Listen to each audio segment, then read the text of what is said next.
सुप्रभात प्यारे बच्चों। हिंदी की कक्षा में आप सभी का स्वागत है।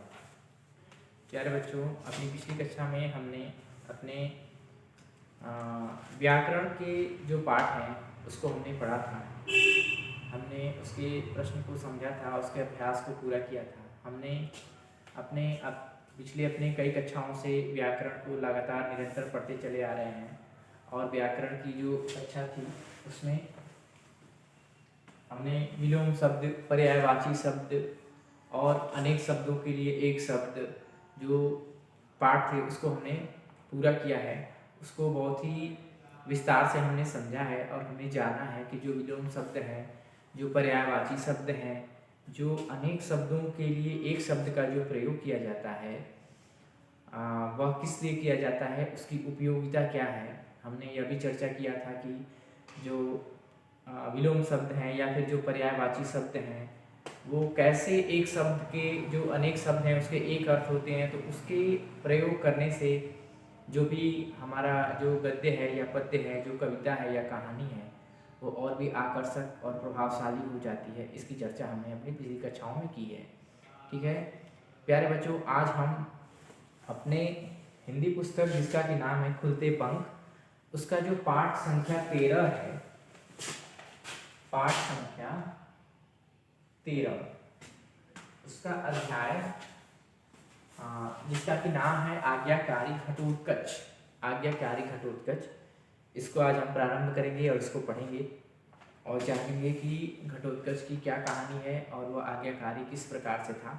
ठीक है, तो आज हम अपने जो हिंदी की जो पुस्तक है खुलते पंख, उसका पाठ संख्या 13 आज्ञाकारी घटोत्कच, उसको प्रारंभ करेंगे। ठीक है, तो मैं इसको पाठ को पढ़ता हूँ और आपको इसमें समझाता हूँ और इसमें जो कठिन शब्द हैं, जो मुहावरे हैं, जो लोकोक्तियाँ हैं, उनका यदि बीच बीच में यदि प्रयोग हुआ है तो उसे हम विस्तार से समझते जाएंगे। ठीक है, तो आपको सर्वप्रथम यह जानकारी होनी चाहिए कि घटोत्कच कौन था। आपने महाभारत सुना होगा।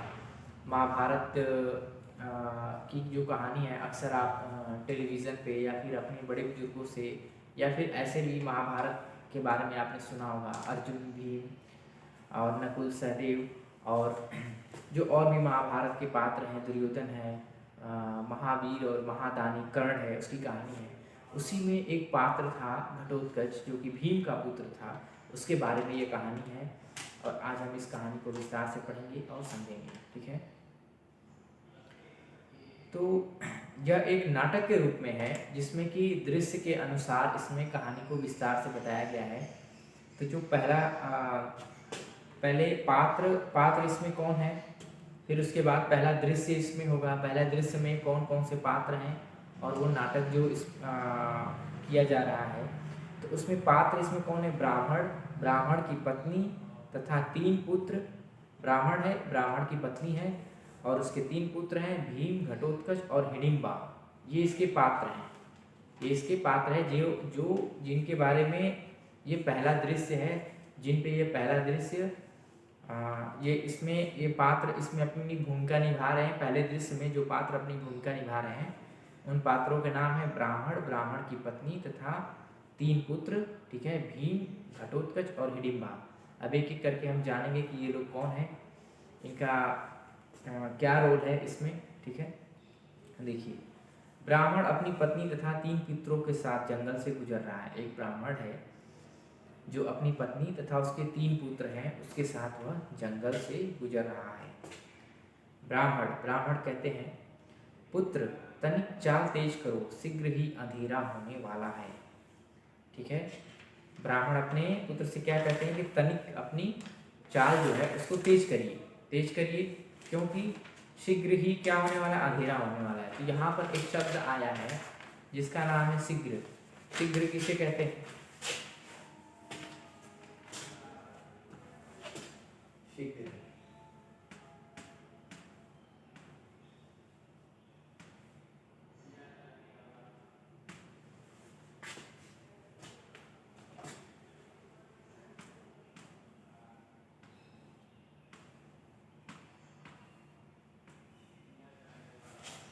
शीघ्र मतलब होता है जल्द, ठीक है, बहुत ही साधारण सा शब्द है, आपने सुना भी होगा इसके बारे में, ठीक है। तो हाँ, बड़ा पुत्र क्या कहता है, जी पिताजी हमें जल्द ही जंगल पार कर लेना चाहिए, गांव पहुंचते पहुंचते रात हो जाएगी। तो ब्राह्मणी किसे कहते हैं, ब्राह्मण की जो पत्नी है उसे हम क्या कहते हैं, ब्राह्मणी, ठीक है। ब्राह्मणी यानी कि जो स्त्रीलिंग है, ब्राह्मणी क्या है, स्त्रीलिंग।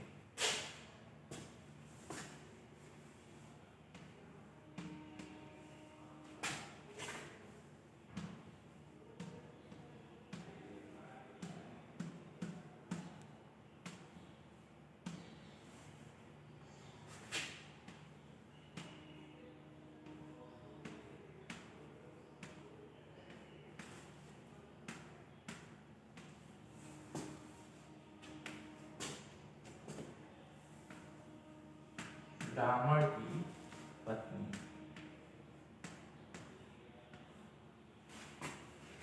और ब्राह्मणी को क्या कहे,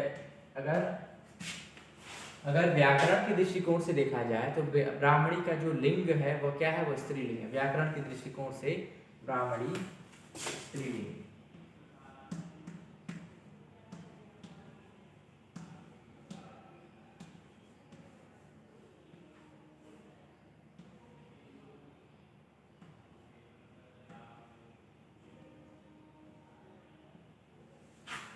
ठीक है,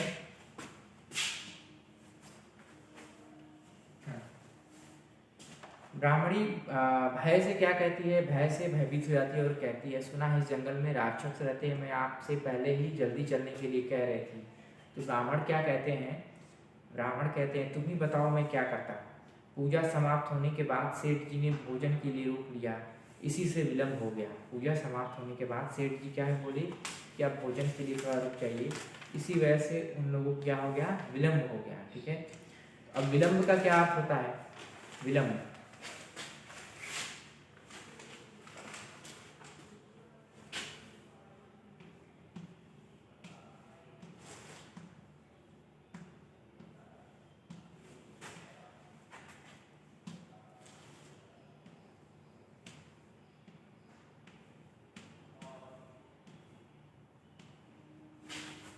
विलंब का अर्थ होता है देरी, ठीक है। जब देर होने लगता है तो उसे हम कहते हैं विलंब हो रहा है, ठीक है।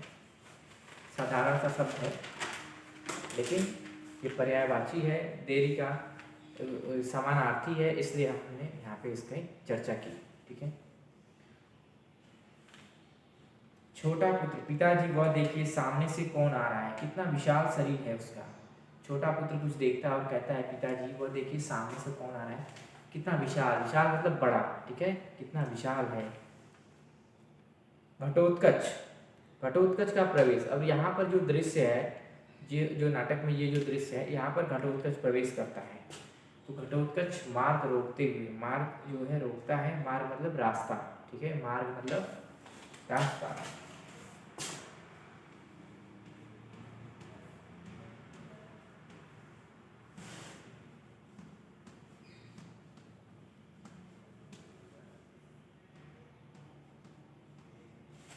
मार्ग मतलब रास्ता। तो घटोत्कच मार्ग रोकते हुए, रुको रुक जाओ। ब्राह्मण, क्यों भाई, क्यों रोकते हो हमें, कौन हो तुम, क्या चाहते हो। ब्राह्मण क्या कहता है कि हमें तुम क्यों रोक रहे हो, कौन हो तुम, तुम्हारी पहचान क्या है, तुम हमें क्यों रोक रहे हो, तुम चाहते क्या हो। घटोत्कच कहता है, मैं घटोत्कच हूँ, मेरी माता के व्रत के पारायण के लिए एक मनुष्य की आवश्यकता है, तुम में से किसी एक को मेरे साथ चलना होगा। उनकी माता का जो व्रत है, तो व्रत का जो जब समाप्ति होती है उसे हम, यहाँ पर एक शब्द आया है परायण, क्या है, परायण।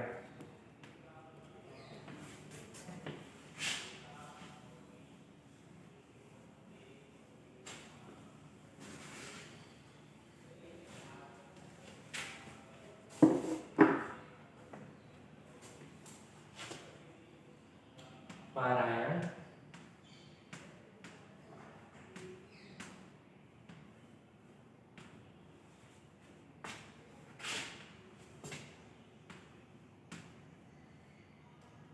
समाप्ति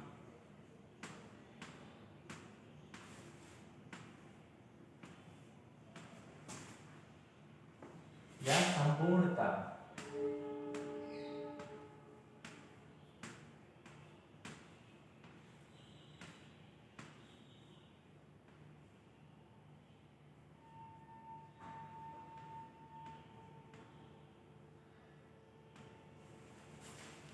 समाप्ति या संपूर्णता, ठीक है।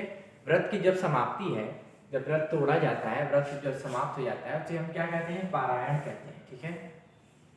तो घटोत्कच क्या कहता है कि मेरी माता जो थी वो व्रत थी, अब उनका पारायण है, उसकी समाप्ति है, तो समाप्ति के लिए क्या करना पड़ेगा कि वो तुम में से एक को मेरे साथ चलना होगा, ठीक है।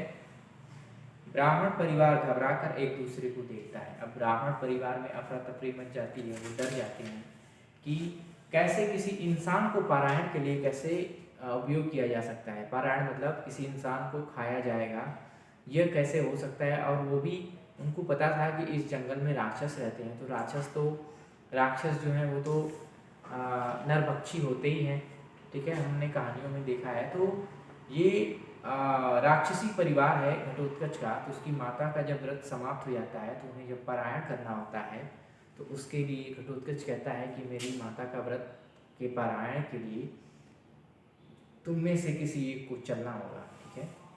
तो ब्राह्मण परिवार अपनी सुरक्षा को लेकर घबरा जाता है, ठीक है, वो भयभीत हो जाता है कि अब क्या होगा, ठीक है, अब हम में से किसी की जान जाएगी या क्या होगा। ये हम लोग आगे पढ़ते हैं तो हमें पता चलेगा। ब्राह्मण, ठीक है, मैं तुम्हारे साथ चलता हूँ, मेरे परिवार को जाने दो। ब्राह्मण जो कि परिवार का मुखिया है, उसे अपने परिवार की चिंता है। मुखिया जो भी होता है उसे हमेशा अपने परिवार की चिंता होती है। वो स्वयं को खतरे में डाल सकता है, लेकिन अपने बीवी बच्चों को, अपनी पत्नी जो है, अपने बच्चों पे कभी वो आँच नहीं आने देना चाहता है, ठीक है। ये तो घटोत्कच, नहीं तुम तो बहुत कमज़ोर और वृद्ध हो। हालांकि वो मुखिया है, तो मुखिया है तो वह उम्र में भी सबसे बड़ा है और वह वृद्ध हो चुका है, ठीक है। तो घटोत्कच कहता है नहीं, तुम तो बहुत कमज़ोर और वृद्ध हो, बूढ़े हो चुके हो। मेरी माता को एक हष्ट पुष्ट मनुष्य चाहिए। मेरी माता को कैसा मनुष्य चाहिए? हष्ट पुष्ट। अब हष्ट पुष्ट का मतलब क्या होता है?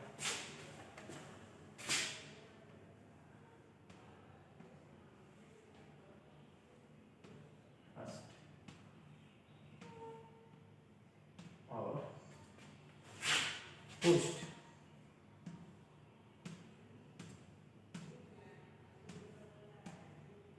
हष्ट और पुष्ट, ठीक है। तो हष्ट पुष्ट को कहते हैं स्वस्थ,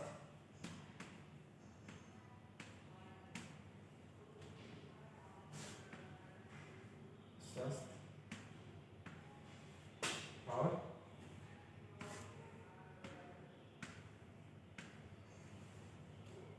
तंदुरुस्त।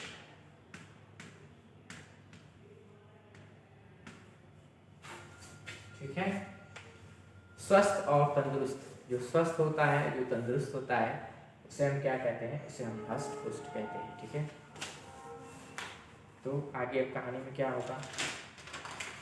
हाँ, कहता है कि हमें वृद्ध नहीं बल्कि एक हष्ट पुष्ट मनुष्य चाहिए, जो तंदुरुस्त हो, जो स्वस्थ हो, ठीक है। उससे हमारी माता क्या करेंगी? पारायण करेंगी। वृद्ध को नहीं ले जाना चाहता। ब्राह्मणी, मैं तुम्हारे साथ चलती हूँ, तुम मेरे स्वामी और पुत्रों को जाने दो। देखिए कितना सुंदर संदेश है यहाँ पर कि जो पत्नी है उसके बाद तुरंत पत्नी को चिंता होती है। पत्नी कहती है कि नहीं, मैं तुम्हारे साथ चलती हूँ, मेरे स्वामी यानी जो मेरे पति देव हैं उन्हें तुम कृपया छोड़ो।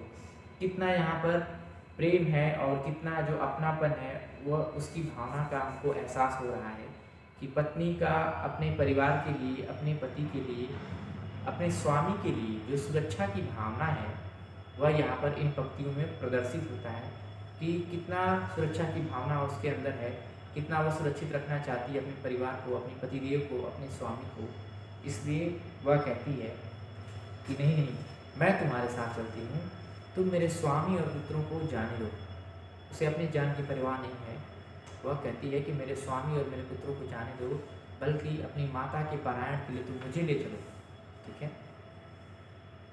तो घटोत्कच क्या कहता है घटोत्कच कहता है नहीं तुम नहीं चल सकती, नहीं तुम नहीं चल सकती, माता को कोई स्त्री नहीं पुरुष चाहिए। घटोत्कच कहता है कि हमारी माता को कोई स्त्री नहीं चाहिए बल्कि कोई पुरुष चाहिए।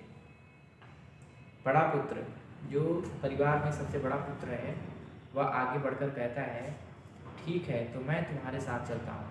बड़ा पुत्र कहता है तो मैं तुम्हारे साथ चलता हूँ, मैं इनका ज्येष्ठ पुत्र हूँ।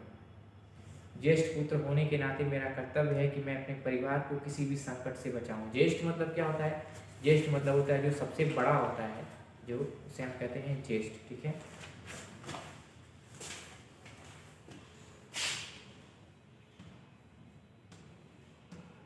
ज्येष्ठ, ज्येष्ठ मतलब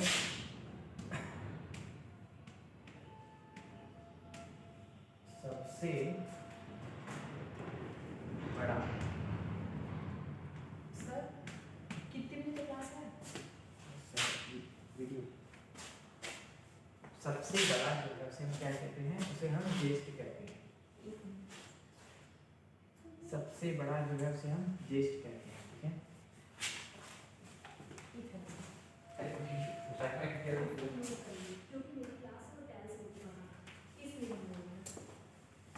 क्लास आप अरेंज करिए तब तक 2 मिनट और हो जाए। हाँ तो आगे बढ़ते हैं। आगे कहानी में बड़ा पुत्र कहता है कि मैं तुम्हारे साथ चलता हूँ क्योंकि ज्येष्ठ पुत्र होने के नाते मेरा यह कर्तव्य है कि मैं अपने परिवार को किसी भी संकट से बचाऊं। मंझला पुत्र, मंझला पुत्र मतलब जो बीच वाला पुत्र है वह क्या कहता है? नहीं भैया आप नहीं, मैं इसके साथ जाऊंगा। बड़ा भाई तो पिता के समान होता है, मैं आपको कैसे जाने दे सकता हूँ। बड़ा भाई जो है वह पिता के समान होता है और मैं आपको कैसे जाने दे सकता हूँ, आपकी रक्षा करना मेरा कर्तव्य है। ठीक है, यह मंझला पुत्र कहता है। फिर सबसे छोटा पुत्र है जो वह क्या कहता है? बिल्कुल सत्य कहा आपने भैया, बड़ा भाई पिता के समान होता है अतः इसके साथ मैं जाऊंगा, आप नहीं। देखिए किस प्रकार से पुत्रों में अपने परिवार को लेकर और अपने जो माता पिता हैं, अपने भाई हैं, जो उनके प्रति कितना आपस में प्रेम है, तो छोटा पुत्र भी आगे आता है। एक साथ जो तीनों पुत्र हैं, तीनों अपना बलिदान देने के लिए तैयार हैं। तो छोटा पुत्र कहता है बिल्कुल सत्य कहा आपने भैया, बड़ा भाई पिता के समान होता है अतः इसके साथ मैं जाऊंगा, आप नहीं। उसके बाद ब्राह्मणी, जो ब्राह्मण की पत्नी है, वह क्या कहती है? रोते हुए कहती है नहीं पुत्र ऐसा न करो, तुम तो सबसे छोटे हो और मुझे प्राणों से भी प्रिय हो, मैं तुम्हारे बिना जीवित न रह पाऊंगी। ठीक है, ब्राह्मणी को भी चिंता सताने लगती है अपने पुत्रों की, अपने परिवार की। तो वह कहती है कि ऐसा ना करो, तुम तो सबसे छोटे और मुझे प्राणों से भी प्रिय हो। सबसे जो छोटा पुत्र होता है परिवार में, जो सबसे छोटा होता है वो सबका लाडला होता है, दुलारा होता है, इसलिए ब्राह्मणी कहती है कि नहीं, मैं तुम्हें नहीं खोना चाहती। ब्राह्मण जब यह स्थिति देखता है परिवार की तो दुखी होते हुए, हाय मैं बेटों को कैसे जाने दे सकता हूँ। जो ब्राह्मण है वह क्या कहता है? हाय मैं बेटों को कैसे जाने दे सकता हूँ, उनमें तो मेरे प्राण बसते हैं, हे प्रभु मैं क्या करूँ। अब पूरा जो परिवार है वह चिंतित हो जाता है, पूरे परिवार को चिंता लगने लगती है और पूरे परिवार में होड़ मची रहती है कि कौन पहले जाएगा। ठीक है, पूरा परिवार यह सोचता है कि हम बलिदान दे दें अपने परिवार के लिए, बल्कि किसी दूसरे की जान ना जाए। ब्राह्मणी सोचती है कि मेरे स्वामी बचे रहें। जो बड़ा पुत्र है वह कहता है कि मैं बड़ा हूँ इसलिए रक्षा करना मेरा कर्तव्य है। मंझला पुत्र भी यही कहता है कि बड़ा भाई तो पिता के समान होता है, मैं आपको कैसे जाने दे सकता हूँ, आपकी रक्षा करना मेरा कर्तव्य है। उसके बाद जो छोटा पुत्र है वह कहता है कि सत्य कहा आपने भैया, बड़ा भाई पिता के समान होता है अतः इसके साथ मैं जाऊंगा। लेकिन छोटे पुत्र को जाते हुए देख उनकी माता की जो ममता है वह जागृत हो जाती है और माँ को चिंता सताने लगती है और माँ कहती है कि जो छोटा पुत्र है वह तो प्राणों से प्यारा है, उसको मैं कैसे जाने दे सकती हूँ। प्यारे बच्चों, ये बहुत ही सुंदर कहानी है और इसमें अभी कहानी के जो शेष भाग हैं उसको हम अपनी अगली कक्षा में और अच्छे से विस्तार से पढ़ेंगे। इसमें जो कठिन शब्द आएंगे उसकी भी हम चर्चा करेंगे आज हमने जो भी चर्चा की, जो भी कठिन शब्दों की चर्चा की और जो भी कहानी में जो संदेश मिला, कैसे परिवार में आपसी प्रेम होता है, कैसे बलिदान की भावना होती है, कैसे अपनापन होता है, इसको आप पढ़िएगा और समझिएगा। अगली कक्षा में पुनः मिलेंगे और आगे बढ़ेंगे। ठीक है, धन्यवाद।